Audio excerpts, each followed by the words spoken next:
appropriate television. Nor have I, of course. But I'm told that there is a show on television called South Park.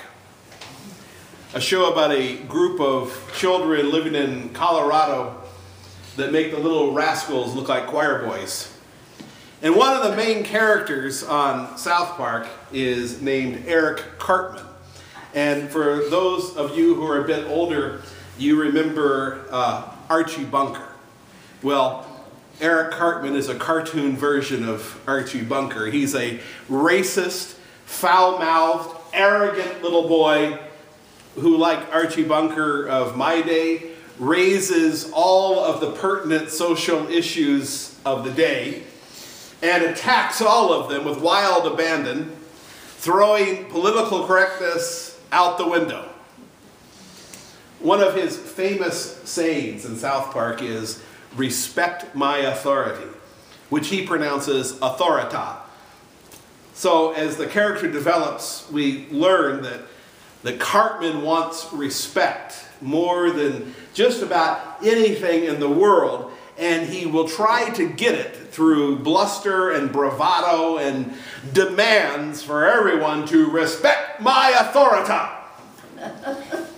Like Archie Bunker with all of his yelling and his name calling, try to make everyone respect him, so Cartman does the same thing and they both find out that it doesn't work. Because authority is kind of a funny thing. It's a difficult thing to acquire by demanding it. It's in fact very similar to respect, in that it cannot be demanded, but has to be earned.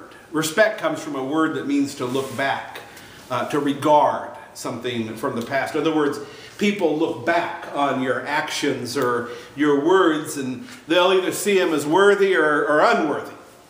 And then the word authority comes from the same root as the word author. So one is an authority when he has created something around the thing on which he is an authority. I'm an authority on theology because I've spent so many years studying it and writing about it and reading about it. And someday people will look back on all of my work and they'll either regard it as favorable or unfavorable. They'll either respect it or not, depending on how they judge the worth of what I have done over all of the years. But I cannot demand that you respect my authority. I can only do what I do and let the evaluation of my work prove one way or the other. Cartman and Archie Bunker never did get that. You just can't bully people into respecting your authority. So that brings me to Jesus. What did Mark mean in our gospel for today when he said that Jesus taught them as one who had authority, not like the scribes? Jesus taught as the author of what he was teaching.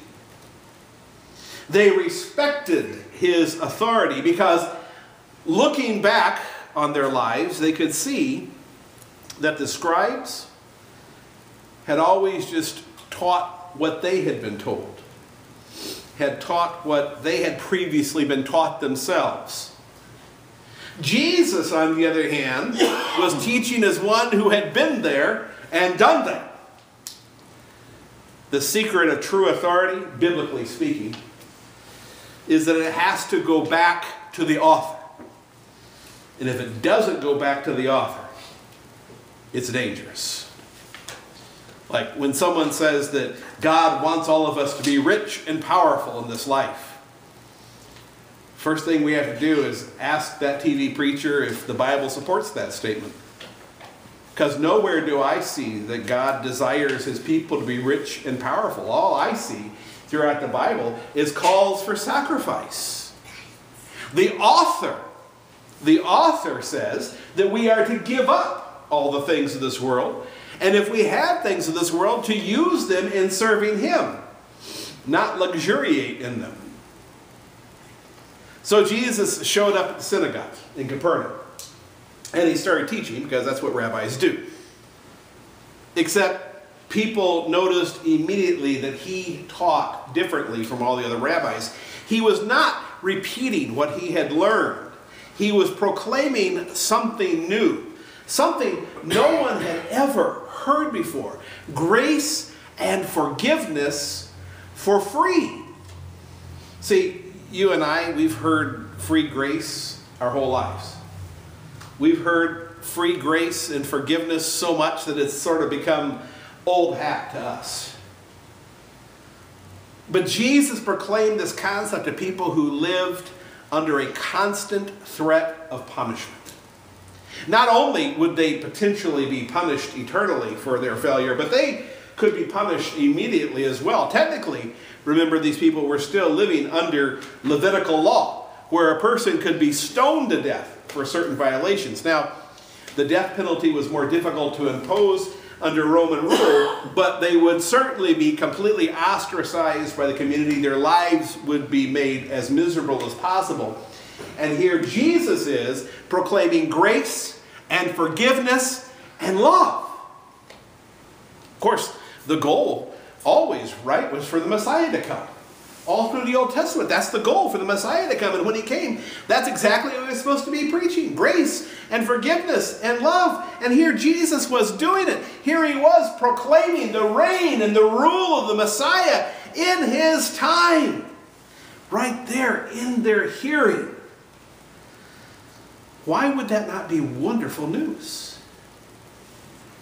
Why wouldn't all of the priests and teachers of the law rejoice that their work was completed and Jesus reigned as Lord? Well, go back to Eric Cartman and Archie Bunker. The scribes and the Pharisees were invested in their own authority, and they wanted people to respect it. They didn't want things to change.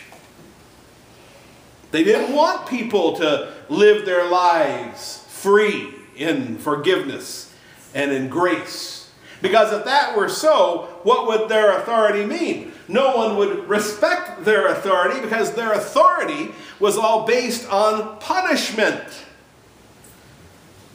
And if that threat of punishment didn't exist, well, then their authority didn't exist either. Because it was based on law and punishment. So, a couple thousand years later, we see that we still have a similar problem. In the modern world, things have not progressed so very much.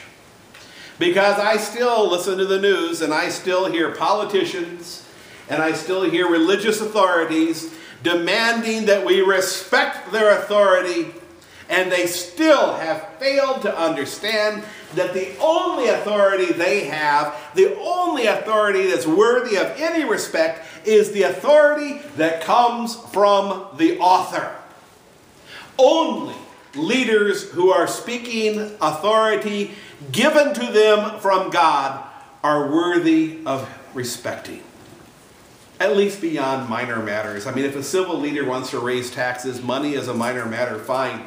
But if a civil leader comes and tells us that it's no longer legal to have more than one child and second children all have to be killed, we can't respect such authority.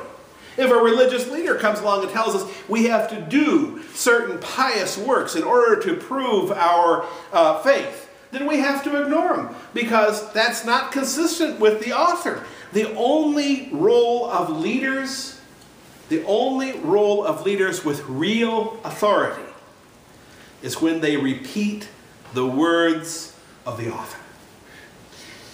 So don't get all lathered up when people spout off to you about what you must do or what you cannot do, because you already know that there's only one real authority.